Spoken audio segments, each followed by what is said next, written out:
Bonsoir. Donc ça arrive.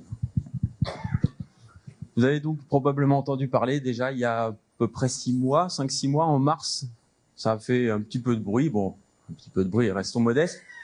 Un nouveau continent était apparu sur Terre, on avait identifié un nouveau continent, le continent Zélandia, et c'est le continent sur lequel se trouve la Nouvelle-Calédonie et la Nouvelle-Zélande. Donc Zélandia du nom de la Nouvelle-Zélande. Alors, pour ça, je vous propose de revenir un peu sur cette découverte, voir si c'est vraiment une découverte, en discuter, qu'est-ce que ça signifie.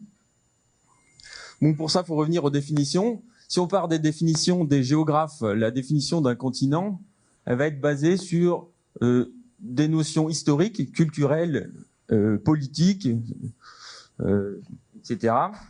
Et va se concentrer essentiellement uniquement sur les terres émergées. Et on compte dans ce cas-là environ 7 continents.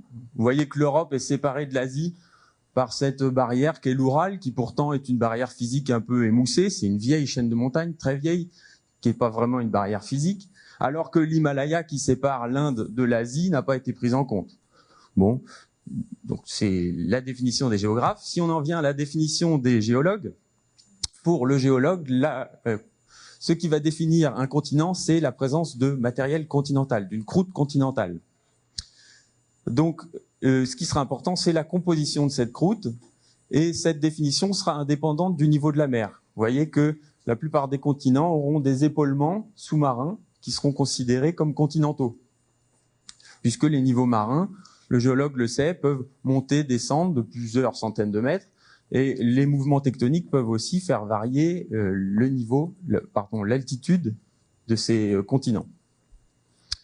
Donc on dénombrait ici environ 6 continents, selon les auteurs: Amérique du Sud, du Nord, Eurasie, Afrique, Océanie et Antarctique. Et la Nouvelle-Zélande et ses îles avoisinantes étaient intégrées dans l'Océanie. Et donc depuis peu, on considère que Zélandia est un continent à part entière. Alors pour comprendre ça, on va revenir à quelques bases, quelques notions sur la composition de la Terre. Vous avez ici une coupe de la Terre avec à son cœur la graine, c'est-à-dire le noyau interne. En jaune, le noyau externe. Donc c'est des parties très profondes composées de métal en fusion. Et autour, vous avez le manteau asténosphérique. Comment ça marche ? Voilà. Le manteau asténosphérique qui, lui, va convecter, va avoir des mouvements de convection. Sur une longue période, il va se comporter un peu comme du miel. Et sur ce miel va flotter la lithosphère, cette fine couche en vert. Donc c'est le vert clair, plus vous voyez peut-être une très fine couche marron. Cette très fine couche marron, c'est la croûte. Alors, on va se concentrer sur cette partie-là. La lithosphère, celle qui constitue les plaques lithosphériques, qu'on appelle couramment les plaques tectoniques, c'est cet assemblage de croûtes très fin sur du manteau lithosphérique et qui, lui, va flotter sur ce miel un peu que constitue l'asténosphère. Vous avez donc des plaques qui se déplacent, nos plaques lithosphériques qui se déplacent. Certaines sont continentales, comme ici en marron, certaines sont océaniques, comme ici en bleu. Et vous voyez que lorsque des plaques s'éloignent, il faut créer une nouvelle croûte, puisque 2 plaques s'éloignent entre elles, il va falloir créer une nouvelle croûte. Cette croûte sera créée au niveau des dorsales océaniques, et on va donc toujours créer une croûte océanique au niveau de ces dorsales océaniques. Est-ce que ça marche ?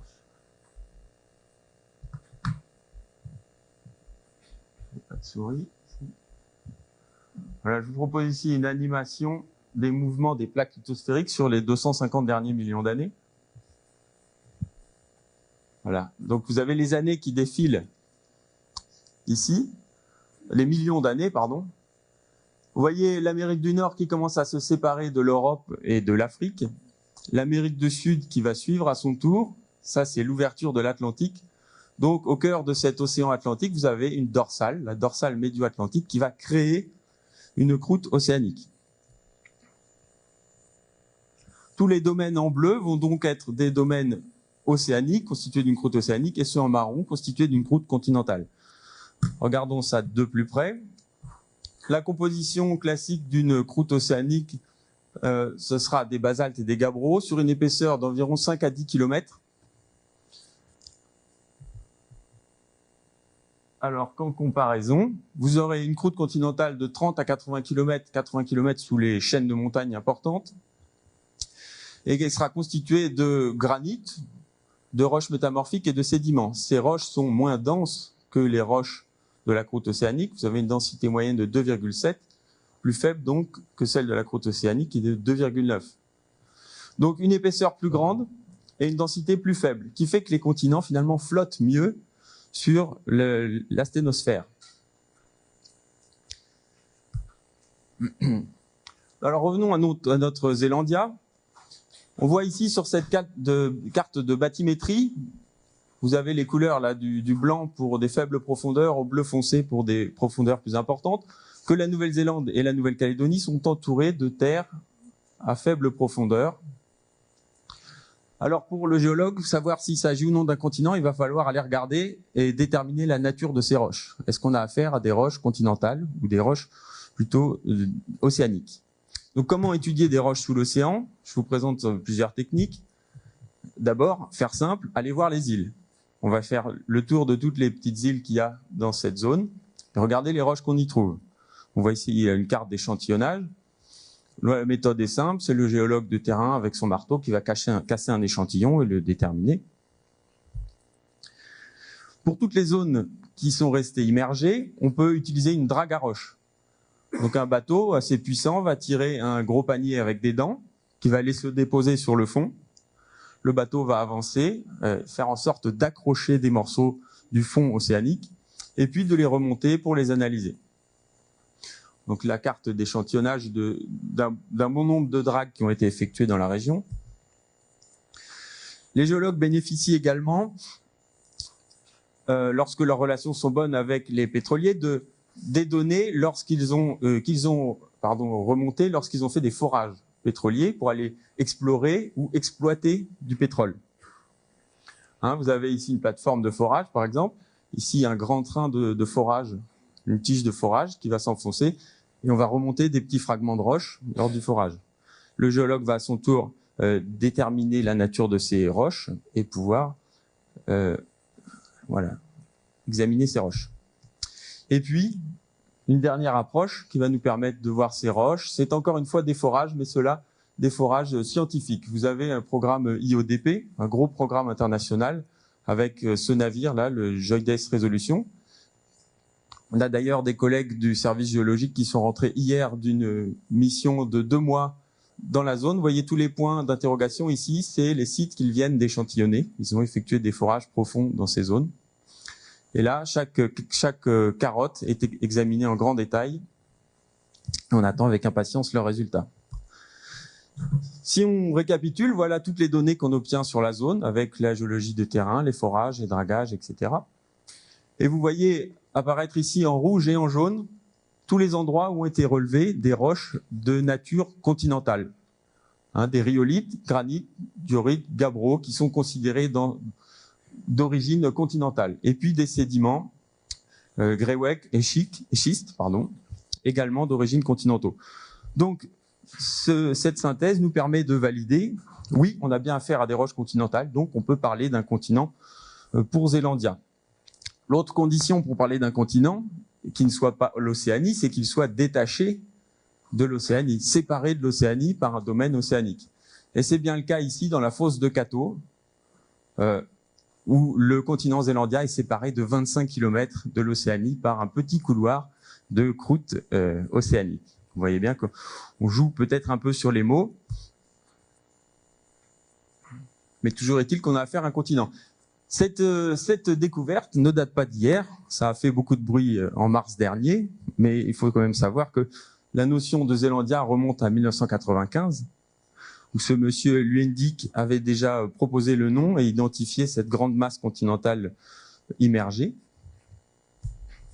Le professeur Cluzel de l'Université de la Nouvelle-Calédonie a participé à toute cette aventure, puisqu'en 2011, il avait proposé de renommer ce continent Zélonia, pour tenir compte de la présence de la Nouvelle-Calédonie. Il n'y a pas que la Nouvelle-Zélande dans le Zélandia.